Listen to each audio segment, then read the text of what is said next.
Imama. Soft.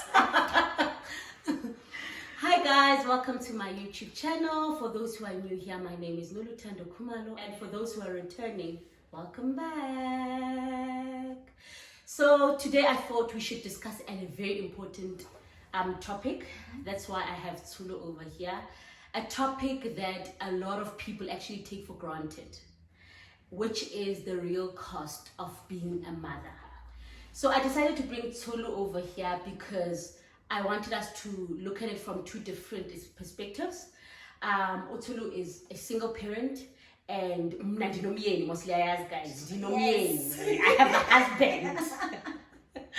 So that's why I didn't want to make it a one-sided opinion on Dawn. That's why I thought, actually, let's do it together. Also, experiences are different. True. And from our talks, they're very different. They're very different. Like, we all have perceptions on this is how it's done. Yes. This is how it's done, true. So I think you can introduce yourself, then we can take it from there. Cool.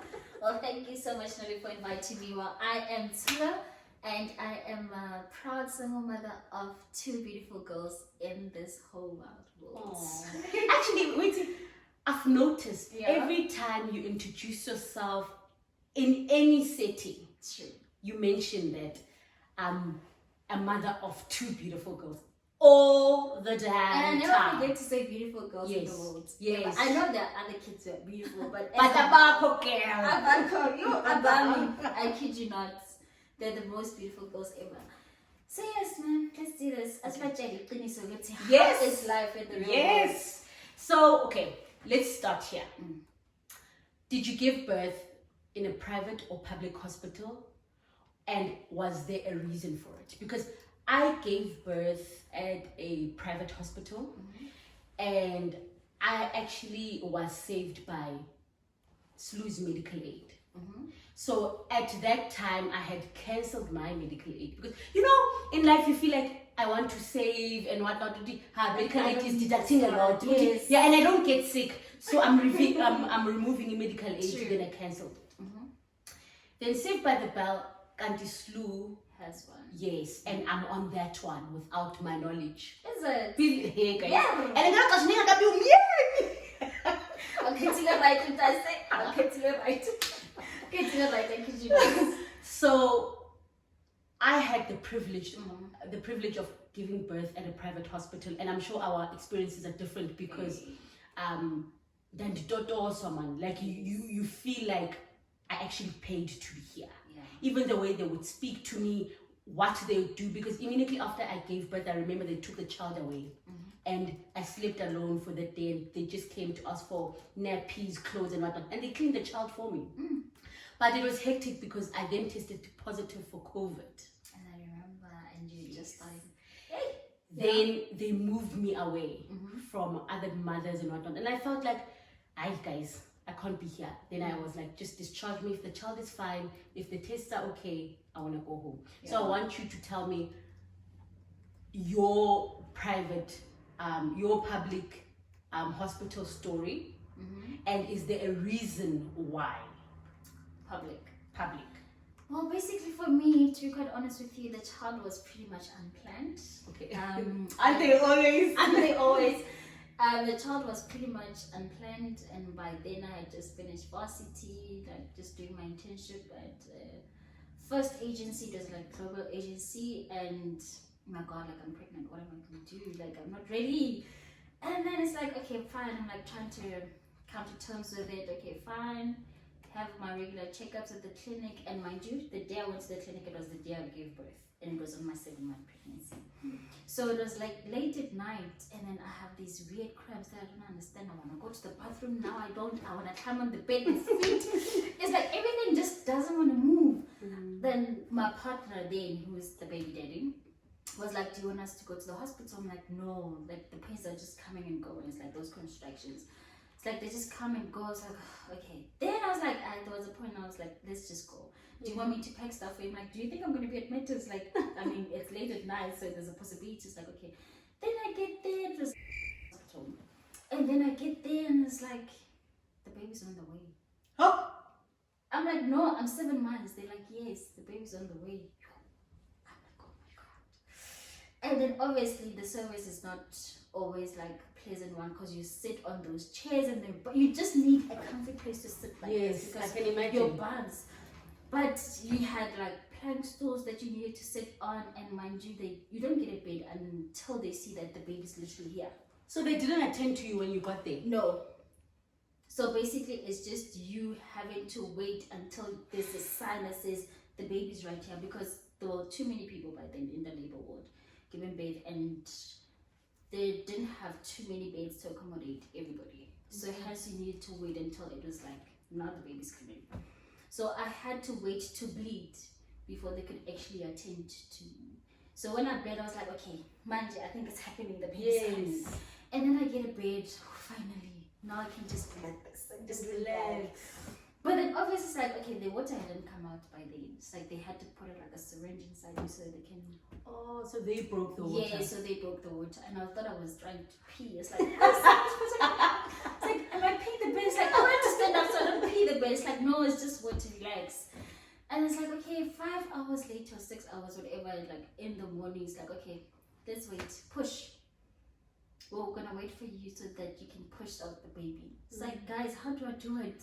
It's like, we're just gonna wait for you, just push. Oh my God. It's like, okay, I push. Nothing's coming out. Tolu, I was for next time, so positive. Guys, it's like, the baby's like, okay, now I'm like, Tolu, smengawe manje, you have to push. There's me pushing. It's like, okay, 19 o'clock. It's like, Tolu, we're coming down at the head. It's like, you need to push. Like, oh, that was like the hardest push I ever had to make. The baby came out. Okay, fine. They showed you the baby. It's a girl. Okay, fine. And I think for a moment there was just something that was wrong. I didn't understand. I was like, okay, fine. All of a sudden, they have to put a child into incubator. Oh, it was like the most stressful thing ever. It's like, okay, then obviously stitches and whatnot, and then now you have to wait. And then after a while, I think they're like, your child is in ICU. They're struggling to breathe. First child, premature baby. I don't know what to do. And the only thing I did by that time was just cry myself to sleep at some point, because I'm like, I can't see my child and they're not allowing me to see them. So that the whole thing, whatever process that they were doing can be done. And then after that, I only saw my child, I think, the next day. I can imagine the emotions, especially for a first child. For a first child. Because, baby. Yes, firstly, I'm giving birth at 7 months. Secondly, this baby, okay, a lot of people would say it's expected because the child is 7 months. But I think a lot of people forget that as a mother, you have hope. To say my child will be okay. Will be okay. And when I leave here, I'll leave with my child. You don't prepare your mind to say my child is going to go to ICU. Then what? So also these are new to you. So when did everything change and you realize that is Yashu was single parent? A single parent was when I had my second one. So the first one was fine. The first one was fine. We were still living together. Everything was fine. You and the baby daddy. Yes. Okay. Everything was fine. The family support was there. And then who had the second one? We were still living together, my dear. Lali Kitty. And you guys, so it's like, okay, fine. Started a new job because obviously after giving birth, and I was still at the first agency, so the contract was coming to an end. Okay. But I'm like, no, it's fine because I can still have time to be home and take care of Yes. But being used to being independent, because I've always been independent ever since. So even at varsity, I used to work. I used to be a tutor. I used to work at a sales consultant at a furniture. Okay. So I had this thing that I needed to work. I can't depend on someone. So I think after 2 or 3 months, I was like, no, I need a job. I can't be home. Okay, fine. Then I started my new job in, I think it was in Mall Park.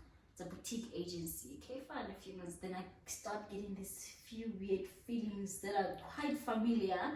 I'm like, okay, craving things that I'm like, no man, what is going on? Corner is in your something is happening. And I was like, you know what, in my head, let me just go buy a pregnancy test. Then I went for a pregnancy test. Was pregnancy the first thing that came to your mind because they were familiar, or yes, you were just trying your luck? To be honest, it was the first thing that I wanted to rule it out. Oh yes. I wanted to It's rule always it the out case. because I'm like, what else could be wrong? Yes. I wanted to rule it out when I got home, and then I remember it was like in the middle of the night. I took one because I bought a packet that comes with 2 inside. So I took one, and I did it in the middle of the night. What? It's positive. I was like, you know what? I put it straight back in my bag, and I went to sleep. I was like, my child is still small. I just started a new job. The concerns were there. It's like, what am I going to do? I'm not saying anything to anybody at the moment. I'm trying to figure it out on my own. Okay, fine. A few days passed, traveling with a pregnancy test in my bag, trying to still figure it out. Let's see, what am I going to do? Called my friend. Also, you don't want to leave it for evidence. Yes, I don't want to leave it for evidence so they can see. I'm still trying to figure it out in my head. Okay, fine. A few days pass. But you can see when you're really like overthinking. Yes. Like, I'm not present with you, but I'm here. You know, because you'd be talking to me like I'm just somewhere else. So I think he could see that. Okay. And it's like, is there something you want to tell me? I'm like, no. What do you mean? It's like, I don't know, but is there something that you want to tell me? It's like, I was like, you know what? Well, pregnant again. It's like, what? It's like, I know. It's like, now I'm worried because I just started a new job. The baby's still small.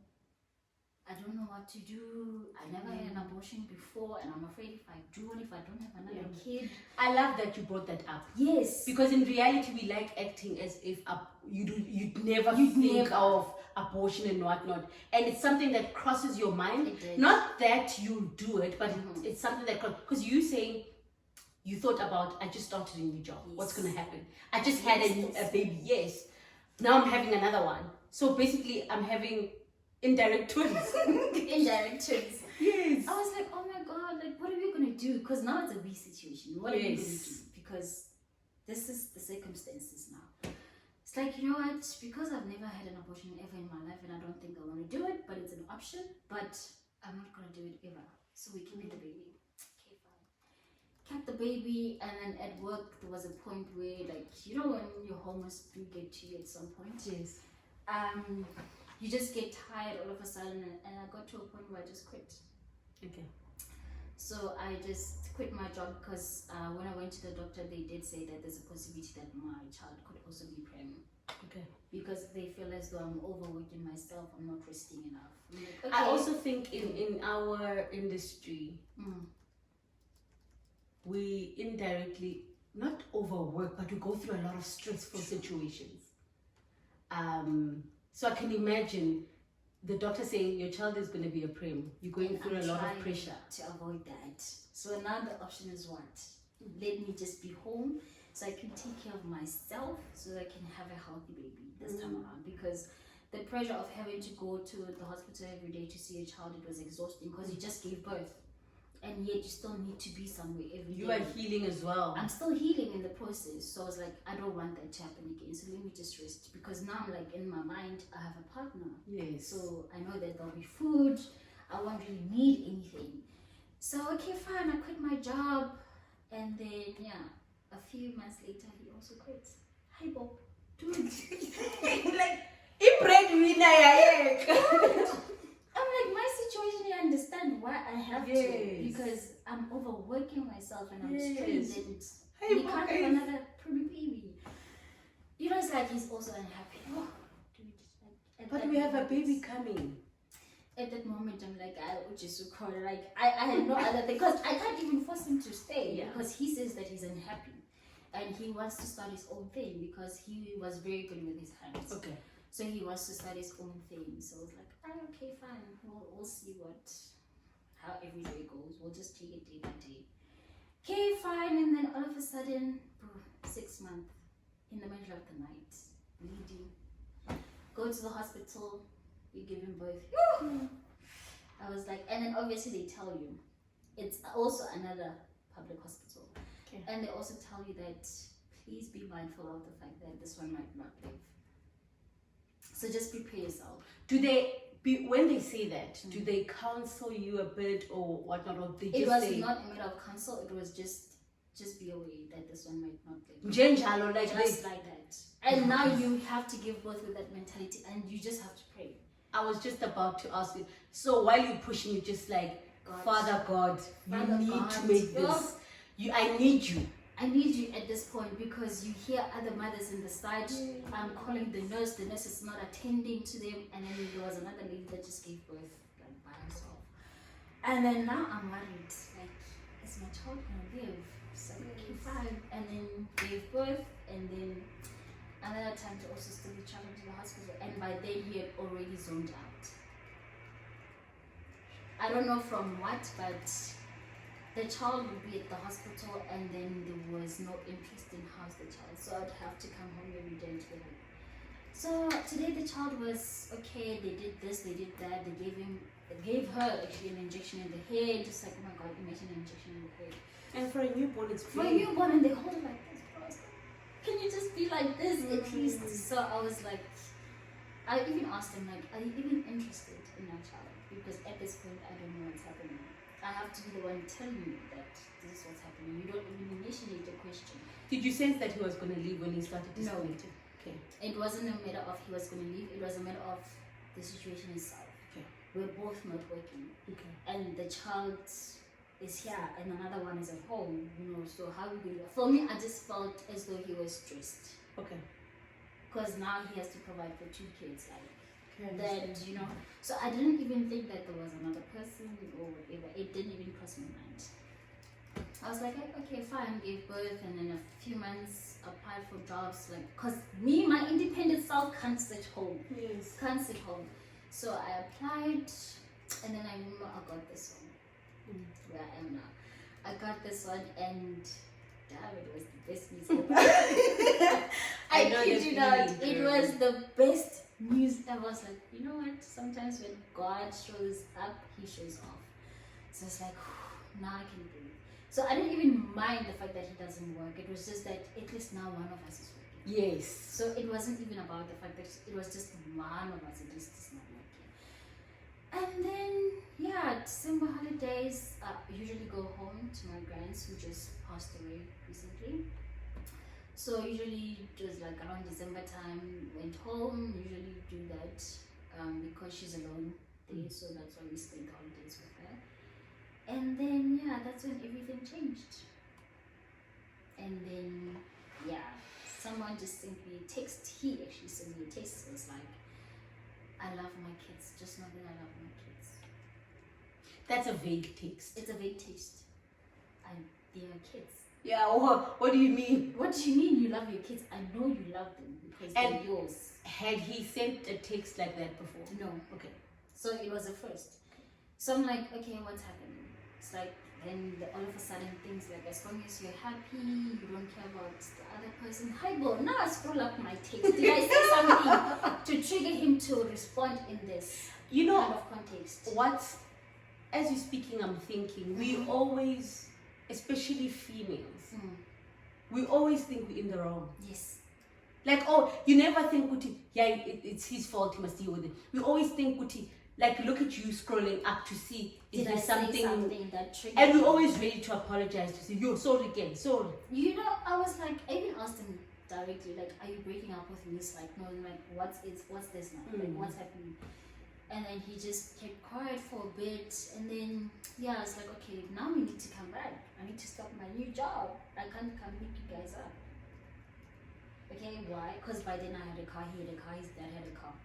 So, okay, fine, I'm trying to understand, maybe something broke down. I never tried to think anything negative of the situation if you don't give me a reason to. Yes. So I'm like, okay, maybe there's something wrong with the cars. But all of them, but that doesn't come to my mind. I'm like, okay, fine, take a taxi then to come fetch us, because especially the luggage. Yes, I can't carry 2 kids with the luggage, because when you're driving in a car, you just put everything in the boot, And then he's like, have you seen me taking a taxi? Hey, Freddy! Dude, I dated you before you even had a beard. Before you even drove a car, so what the hell? But anyway, I'm not there. Then I'm like, Magog, we have a situation. The guy's telling me he can pick us up and I must know that he loves his kids. My grandma was like, you know what, you need to go back and work. So try and make me so that you can go back to Joburg. I love that advice. I did. As well, and then we made an alternative, and then I even asked his mom, I remember. It's It's like, is there something wrong with the cars? Because now I'm trying to understand. Is there something? It's like, no, it's like your son is saying that he can pick us up, so I don't know what's wrong. It's like, okay, don't worry, I'll talk to him. I think she did. And then around later in the evening, I get a text from him, I'll pick you guys up on Friday around 3. Just left it like that. And then, yeah, he came. And then before we left, my grand had a mini convo with him, was like, you see this one? It's my child. So if you no longer love her, just tell her. Grannies are protective. Yes? They're very protective. And then he was like, no, Magoko, it's like, you can't tell somebody that you love your kids. Meanwhile, they are your own kids. Where does that come? It's like, no, I'll just emphasize it. My grandma was like, I was not born yesterday. Something is up that you're not saying to my child, but this one, you will not abuse my child wherever you're taking her. If you don't love her anymore, just tell her and let her go. He was like, no, Magoko. And I think that's when everything just took a turn. He was not talking to me anymore. It's like, because he says that I'm discussing our issues with my family. But what issues? Because I had to make alternatives for transport so I can go start my new job, and you're telling me that you can't pick us up, and you're telling me that you love your kids, which I don't know where that comes from, because I have to know and understand that you love them. You don't have to tell me. And then he started not sleeping at home, and then yeah, that's when it all went sour. And then I remember during my first month at work, I got a text saying that you'll find your things outside. Go! I was like, fuck, I just started a new job. Now I have to tell my boss that I need to leave. You find your things outside. I need to leave. I'm like, what? Okay, fine. Did you cry? Because I can imagine I would maybe freeze. Because I'm thinking, what are you saying? When I read the text in the morning, because I got it exactly at 7 when I got to work, because I connect my WhatsApp to my PC. So when I opened it, I froze for a bit. I read it, thinking that I'm misreading it. Reading it so many times, I'm like, what? Okay, fine. I had to just calm down and show my boss and be like, so this is it, I have to leave. By then, I don't know where I'm going. I don't have a place to stay. I know I have a home, but at that time, it's like, my mom is renting. I can't take my kids to my mom and my luggage. Everything they won't fit in. Yeah. So I'm like, okay, fine. Then the first option was, okay, because most of the furniture. Do you have money at that point?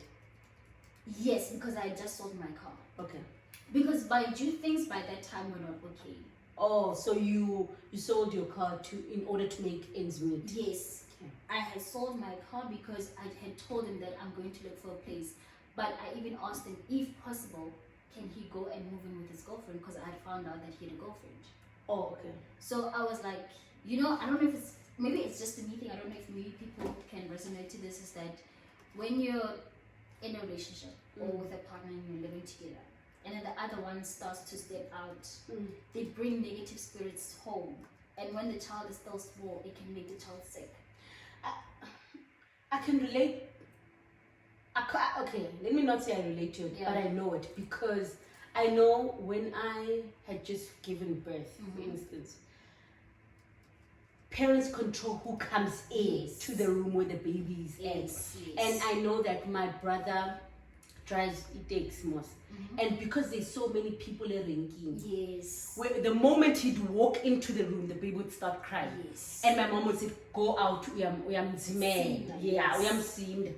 But I understand exactly what you're saying. So my child, my second born, started getting sick, and then she had a frontal problem. And I was like, you know what? At this point, I really don't have the energy to be fighting for love, because I'm already a mother, and my priorities have already changed. Did you mean it when you said that? I did. Okay. And I said, can you please move and go live with your partner, and then I'll find a place. And when I move, you can come back. He was like, no. That's when the situation where I found the text that you'll find your friends outside. I was like, okay, fine. And then I remember leaving work early. And then the first thing in my mind, I'm like, I need to start at the police station so that I can get an escort to make sure that everything that he says is outside is mine. And there's nothing left inside the house. I sat at the police station. So much drama. You go. I sat there for like 4 hours, there was still no assistance. And then I got fed up and I started working out. And then I met the guy who was asking me, where's the library? I'm like, in my mind, I don't even know where the library is. But I was like, you know what, let me ask him. Do you know where I can find a truck? He's like, no, but I can help you. I don't know the guy. And then he was kind enough to walk around with me and ask around, and eventually we found it. And then we went home, and then that's when I really saw my stuff outside. Then we started packing with the driver, and the guy started packing. And then I had to ask him and his mother to take care of the kids for that day, so that I can leave, sort out where I'm going, which I didn't know where it was, so that I can come and fetch the kids tomorrow. Because the first word that the mother said to me was like, don't forget the kids. I'm like, I'm not forgetting the kids. I can't take the kids to a place where I don't know I'm going. When am I going to unpack? What does she mean, don't forget the kids? I had to understand that context, because it's like, I'm leaving and now I have to leave and just leave my kids, and they have to be their responsibility. Sure, guys. So I was like, I'm not leaving the kids. It's just for today, so I can go settle where I'm going. Yeah, I need to go find my feet first. And it's only for that time, that day. And then the next day I'm going to come and fish. Let's say that night. That night. Physical. And then I remember before we even went anywhere, mind you, I don't know where I'm going. Before we even went anywhere, the driver had to stop for a bit and was like, yeah, what's this? Can't you say? I don't know. I was like, I don't know. She was like, should I give you 20 minutes to think about it? I'm busy with calls. I'm busy with calls and takes. Like, guys, like, and at that moment, I just wanted to go to a place where I don't know anybody, because I know that friends will be coming to my place. It's like, are you okay? And I just didn't want to be talking about it a lot. So I went to Deep Slot. I don't know anybody there. Went there, found a place, okay, started unpacking. And then the next day in the morning, because I still had money from selling the car, I went to buy a bit of furniture, some of the things I needed. And then, later on in the day, I went and fetched the kids. And then when I got there, and you know what hurt me the most? The breakup didn't hurt me, to be quite honest with you. Because the moment you become a mother, and then you see that the person that you're with doesn't want to be with you, it doesn't really hurt as much as it will hurt you having to see your kids see you hurt. Yes. You understand? So there was a point where I asked them, like, because the next day was supposed to be my child's appointment at the hospital for a brain scan. That's the only day she got ever since she was discharged. And I asked them to please take the child to the hospital, because now that I'm born, as you can see, I'm leaving. And then I left the clinic card and everything. They didn't. And then I called, I remember in the morning around 6 a.m. I called to check if they did take the child, if they are, because it was still early in the morning. And they said they were busy. You see, that one broke my heart into pieces. And then I got there, and do you know what they were doing? Spring cleaning. And then the baby daddy was at the back drinking alcohol with his friends. So to them, it showed that it's not a priority. It's not a priority. Because I'm like, that was the only date that she got. And I had taken a public hospital as well. It's not like they'll say, bring her tomorrow. You can't reschedule. It was the only date that she got. And then it was like, okay, I started packing, and then I left. And that was it. And then there was a point where he tried to be like, where do you live so I can come see the kids?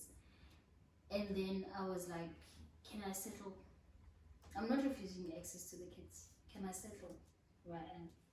Because where I was, I still needed to move again. So it's like, can I settle? Because at this point in time, I don't feel like seeing you. And to be quite honest with you, I don't want you to know where I live. If you want to see the kids, we can find a neutral place, even if it's at the mall. Okay. Even if it's at the mall, so that you can see the kids, and then you go your way, and then I go back to my place.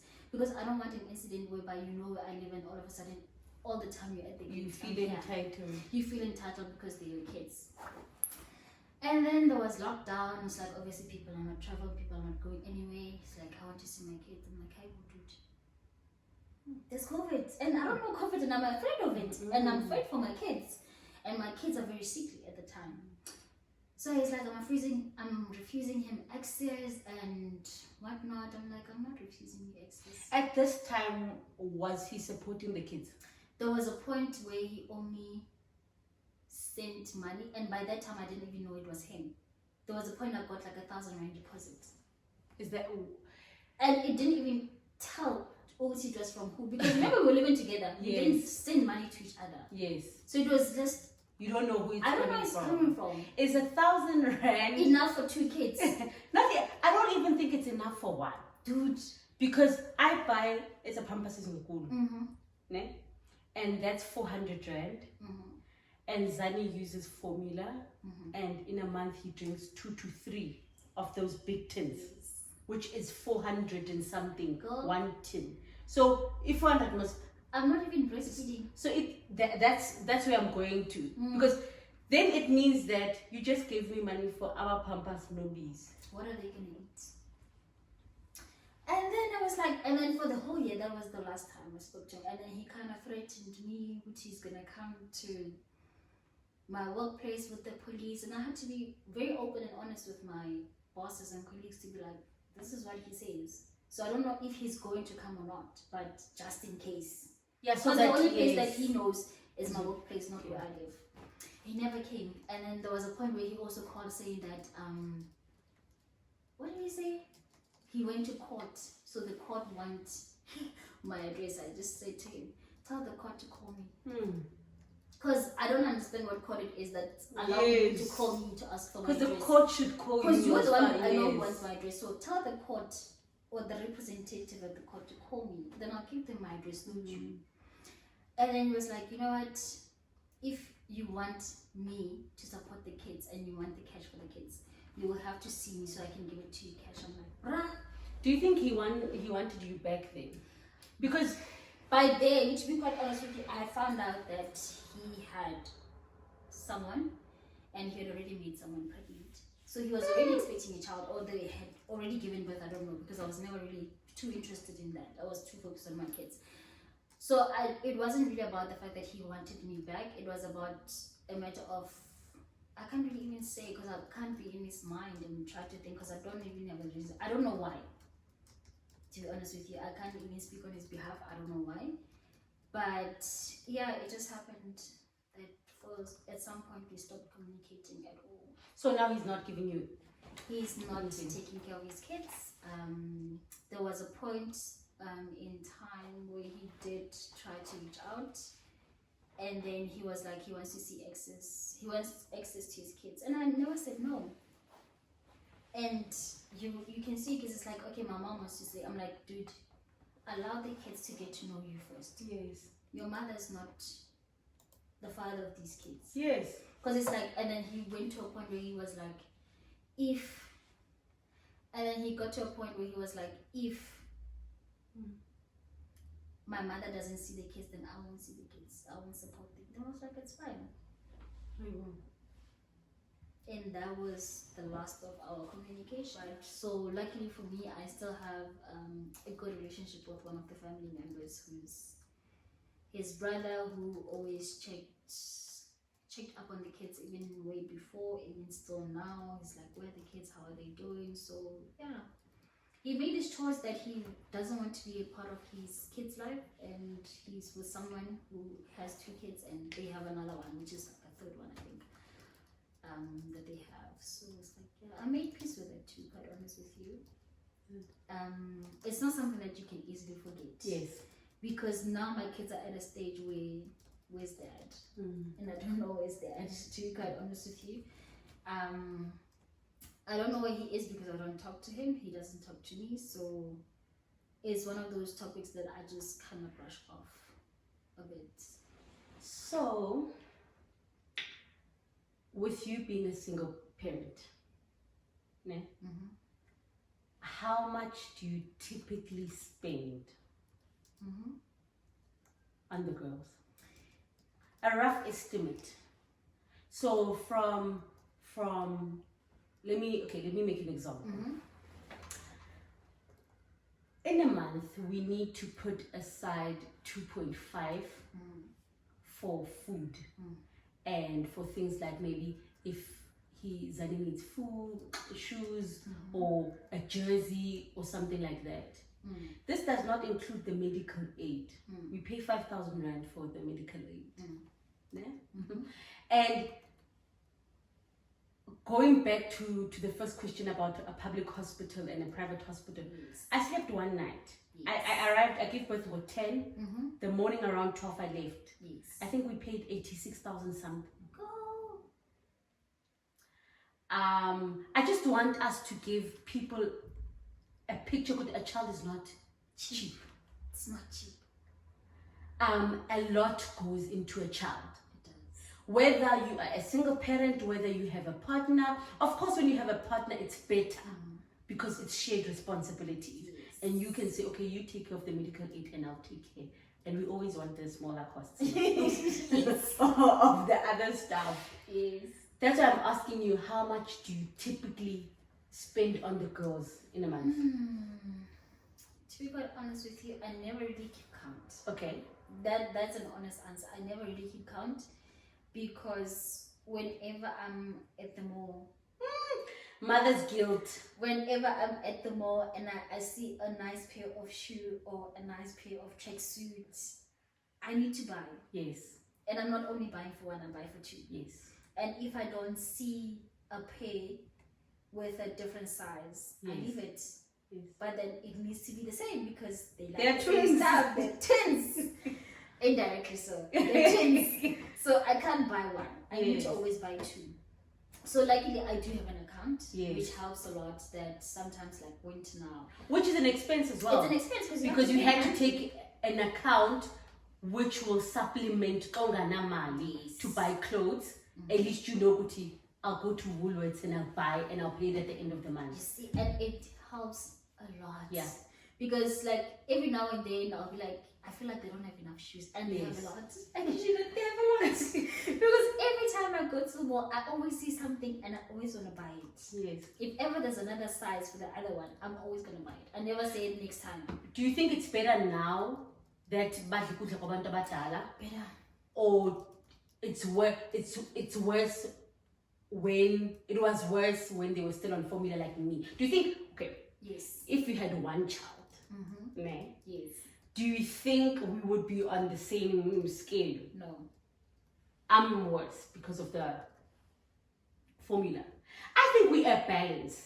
we would be at balance, but then when you do everything on your own, that's the difference. Like, I'm just estimating, like as you're speaking, and I'm thinking maybe Tolu spends around 8K because children go to school. And then for me, to be honest with you, it's one of those things that my kid would get sick every now and then.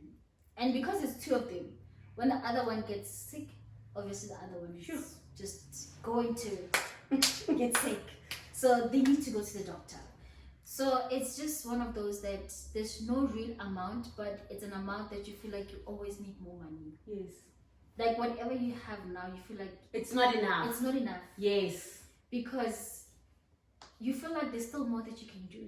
And you feel like you need to be saving a lot for those unforeseen events that are going to happen that you don't know. So do you have any investments for your kids? Yes, I'm saving up for them. Yeah, kids are kids. I am saving up for them. I am saving up for them because I'm saving up for them because I just want them to know that they're secure. Yes. Even though I'm doing it alone, I love that. I don't ever want them to fill the gap that there's no dad. And the fact that I still have a mom around. Yes. You know, there's dad also extra support. Yes. I can take my kids to my mom when I need a break. You know, mothers are always crutches. You know, you're like, mom. I'm like, mom, I play this weekend, the clever day. I just need, and mind you, if I'm going to sleep, it's not like I have something better. Yes, I'm just going to sleep. You want to I need that extra whatever hour of sleep because in the middle of the night, mama cook, and I just need to sleep. So it helps. So being a single mom, it's more expensive. However, it helps when your kids are eating the same food as you. I think what I love is that because we said this is a topic. What's the real cost of having a child? Né? there isn't any cost. Then you can't put an amount. But it's very expensive. It's very expensive. But it's a worth it expense. It's a worth it expensive. It's a worth it expensive. Having that extra dash of money on the side for in case the child gets sick, you know that you're going to take them to the doctor and they're going to be better. So you can't be a single mom. I know for some it's going to be hard because obviously like salary scales are not the same, but it's always better to have something stashed aside or a medical aid or some sort of backup that you know that if something happens, I can tap into that. Because it helps a lot because kids are unpredictable. Kids play with other kids and some are immune to whatever and then they make other kids sick. And you can't not have your kids play with other kids because you're depriving them of being a kid. Yes, you need to let them be their kids. You know. So the real cost of being a mom, it's you need the strength for it and discipline. Even I also like now that we're chatting about it and I'm thinking about it clearly, I think it's more than money. It's more than money. Because being a mom, you're giving yourself physically as well. Mentally, emotionally. Emotionally it can be very taxing. It is. Mentally, and the guilt, if I go out with my friends and my child, what if no, let me just stay. Never. And when you just need, sometimes you just need that one day to yourself, to sleep in, to watch TV, to be lazy and not worry about a child. Mama, every 2 seconds you need it. And it's not the fact that you love your kids. Yes. You're also taking care of yourself. You're also taking care of yourself. Because if you are at your best, your child will be at their best automatically. Can I be honest with you? There are times where I would have a bad day. It doesn't matter where it's from, whether it's from work or wherever. I don't just get home and walk in the door with that kind of mood. Yes. I'd rather sit in the car, calm myself down, so that when I walk through the door, and then my kids be like, "Mom," I'm like, "Hello, babies." Because I can you know, Kumadas is like, I need to calm myself down because I can't let my kids see me like that. Yes. And one thing that I've noticed about my kid, the eldest one, she doesn't want to see me sad. Kids are very protective as well. They're very protective. And they can sense that when the mother's not they sense situations that So sometimes if ever there's a single mother, there's a mother, not a single mother, there's a mother out there who's in a toxic relationship or in a hyper relationship, tell them so. So to be quite honest with you, you don't have to stay. Yeah. Because your kids are more happier when you as a mother are happy at your best. Because if you're not at your best, you're going to have trouble raising your kids. And that is the honest truth. And I'm not saying that having to break up with baby daddy was the best decision ever or it helped me. Yeah. But I found myself. Love that. Like, I found myself, I'm able to make decisions, but those decisions are hard that I'm making. Remember how many times I've told you that I'm taking the kids to crash and I'm taking them out? I think I love the flexibility because with me, taking my child to school, I have to consult Umyeni. Yes. Taking them out, I have to consult Umyeni. When you just like, okay, this school is not fine. This school is not fine. This school bindings are so I'm not happy. Out. We're going to another one, the same story again, out. Because why I'm asking myself a question and I'm also answering myself. Yes, you don't have a sounding board. Yes. Whether it's a good decision or not, I have to figure out along the way. But whatever decision I took, it's done, sealed. But I also think it goes back to the saying that says there is no right way to parent. Yes. There is no, everybody does it the way that they want to do. Whatever works for Tolu, whatever works for you, whatever works for me works. I keep that. So thank you for spending a few minutes with us and relaying your story. We really appreciate it. I hope it will help someone. So we look forward to hearing what you have to say in the comment section. Please don't forget to do the right thing by subscribing and telling your family to like, comment, subscribe, share everything. Have a blessed day. Bye. Bye.